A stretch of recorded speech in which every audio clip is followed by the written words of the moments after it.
আবারও তামিলনাড়ুর রাজপথে ঝড় তুললেন নায়ক থেকে রাজনীতিবিদ বনে যাওয়া বিজয় থালাপতি। সুপারস্টারের এই রাজনৈতিক সফরে মানুষের ঢল নামে তিরুচিরাপল্লীতে জনসমুদ্রে দাঁড়িয়ে কেন্দ্রের ক্ষমতাসীন নরেন্দ্র মোদী প্রশাসনকে তুলোধুনো করেন থালাপতি।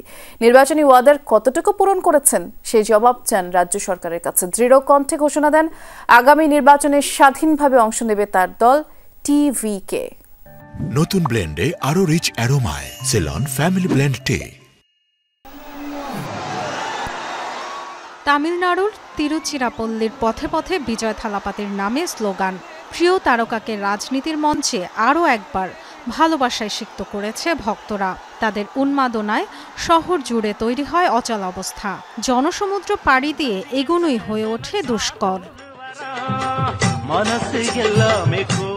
শনিবার তিরুচি থেকে উজ্জ্বল রঙের বাসে চেপে আনুষ্ঠানিকভাবে রাজ্য সফর শুরু করলেন দক্ষিণী সুপারস্টার থালাপতি।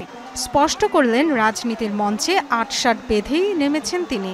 মাইক হাতে নিয়েই তোপ দাগালেন কেন্দ্রের ক্ষমতাসীন নরেন্দ্র মোদীর নেতৃত্বাধীন প্রশাসনের দিকে। তুলোধুনো করেন তামিলনাড়ুর সরকারকেও। কেন্দ্রে বিজেপি আর তামিলনাড়ু রাজ্যে ডিএমকে জনতাকে ধোঁকা দিচ্ছে বলে অভিযোগ করেন। গত নির্বাচনে ডিএমকের 2 ডজন অঙ্গীকারের একটি তালিকা নিয়ে মঞ্চে ওঠেন থালাপতি। কেন নির্বাচনী ওয়াদাগুলো পূরণ হয়নি জবাব চান তিনি। আগামী নির্বাচনে একক দল হিসেবে লড়বে তামিলাগা ভেট্রি কাজাঘাম টিভিকে ঘোষণা দিলেন থালাপতি। দক্ষিণী তারকার 98 দিনের রাজ্য সফর শেষ হবে ডিসেম্বরে। গত মাসেও তামিলনাড়ুর মাদুরাইতে বিজয় থালাপতির সমাবেশে নেমেছিল মানুষের ঢল। 4 লাখ অনুসারীর সামনে দাঁড়িয়ে মোদীকে ফ্যাসিস্ট আখ্যা দিয়ে আলোড়ন তুলেছিলেন তিনি। Dorothy Tasrin, Jamuna news.